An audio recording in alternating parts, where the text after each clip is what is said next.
How's it going, Bears Nation? Thank you for tuning in. Bear down. But let's talk because I have some things on my mind about the Bears organization that I just need to vent and get out. It's terrible to see how this season has unfolded after starting from 5-1. You know, we started what 3-0, going 5-1 to going 5-7 on a 6-game losing streak. Now when Nick Foles was in, offense was terrible. We barely scored a touchdown a game, but our defense carried. And now that Trubisky is back after Nick Foles' injury, and ultimately the offense is doing so much better, so he ultimately kept the job. I do. Don't see the same defense I seen when Nick Foles was at the helm. What could change? Maybe the defense got worn out from the terrible offense all year, but maybe it's something in practice. We don't know. Now, the reason I'm bringing this, talking about this video is because I really want to drill this. I want to plant the seed before it grows, before it sprouts, before anybody else see it. You know what I'm saying? Um, so basically, I still am a believer in Mitch as I'm wearing his jersey after the two terrible games we just had. Even though he played good, um, but I believe that he has the moxie to be a NFL quarterback. He has the it factor that nobody else sees, and everybody else is driven on this point that he isn't confident. He isn't driven to win.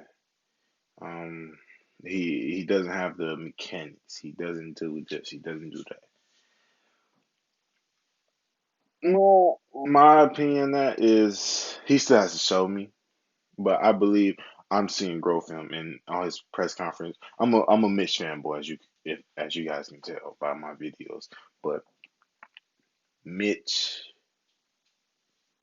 Mitchell, let me say his name right before he get mad at me. Mitchell is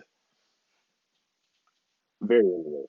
I'll say it like that. I want to say that he has the ability to be one of the best in the league, but he's severely underrated. And he's severely underrated because people personal biases, media bias, all type of biases. Everybody when I talk to anybody about Mitchell Trubisky, like they don't even know about Mitchell Trubisky. So they repeat what the media says. So the media is controlling this narrative that Mitch is unconfident. One, he doesn't have the mechanics, the throwing mechanics to be an NFL quarterback, and he can't throw down the field. Well, I can show you plays where he displays his confidence. He makes throws that nobody else would throw, and he throws down the field. The thing about sometimes when he misses his throws, it's a little low, so it's not really an opportunity for these receivers to, change their, I want to say their positioning and actually go get the ball. When you see quarterbacks like Nick Foles, they throw it high, so the receiver make them look right. Mitch is right on his own. The receivers help other quarterbacks look right. Sometimes the receivers even make Mitch look bad. Sometimes I'm not. I don't go into a game thinking like, "Oh, Mitch is all this. Mitch is so great. Anything that he do bad, I'm just going to ignore it." I I I watch every game on a level head. I weigh his good. I weigh his bad. Fans, you have to stop being biased and watching games because if you want somebody to look bad, you're gonna point out everything you see in what they do to prove your point. I don't go into a game trying to prove my point. I'm going into a game thinking Wow. What can the Bears do to win? What can Mitch do to lead this team? What can the defense do to help the offense? What can the offense do to help the defense? I don't care about what happened in the previous game. I care about what happens in the game. I watch from a level head. And I see so many fans that are ready to call out Mitch anything he do bad.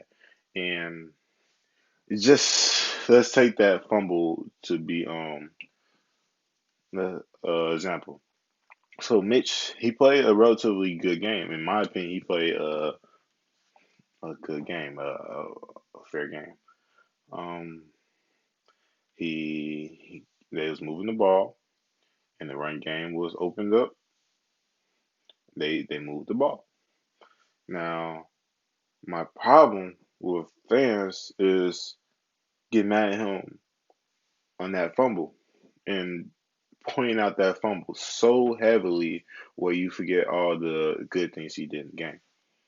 When the fumble was because of a great move on defense. Don't get me wrong, but Fetty did let his man get to Mitch, and it's not Mitch's job. It is Mitch's job to be aware of the pocket, but it's not Mitch's job to block for himself. He can't go out there and block and then throw the ball too.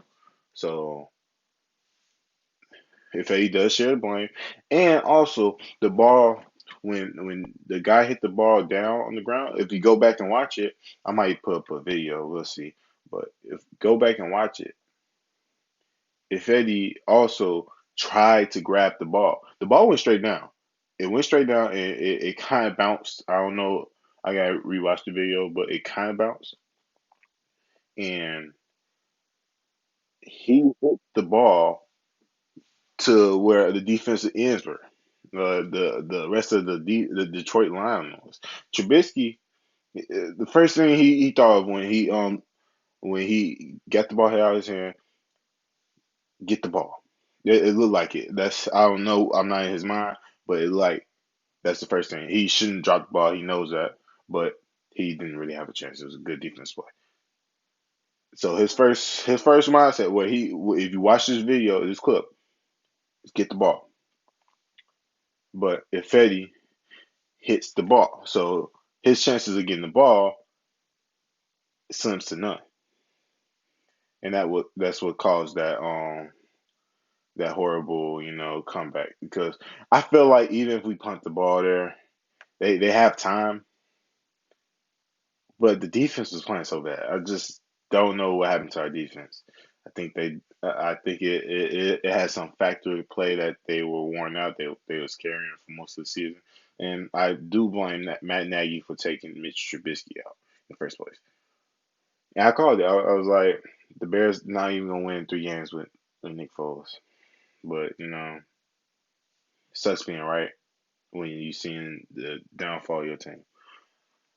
And the reason I regret having Mitch Trubisky on the team, I feel like he will go and achieve excellence on another team. If he doesn't do it here, if the Bears do not pick up an option, not his option, do not franchise tag him or extend him. But I feel like what he has done coming back on this team is underrated because we went, I believe we went 3 games without a offensive touchdown. Defense scored more touchdowns. Cordero Patterson scored a touchdown on the special return, a touchdown return. I mean, a kickoff return. The offense has been buoy. It's been pathetic, and no, everybody fails to mention that when Trubisky come back in, they point out his flaws. They let bad his bad moments outweigh the good moments. And to people that say he isn't confident,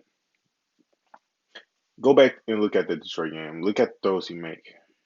Look at all the throws he make, like every single one, even the ones he missed. Look at the throws he make. Look at the tight windows he make. Look at the amount of separation he throws to. It oozes confidence, but you're stuck in this mindset that the media is pushing, and I hate to see it.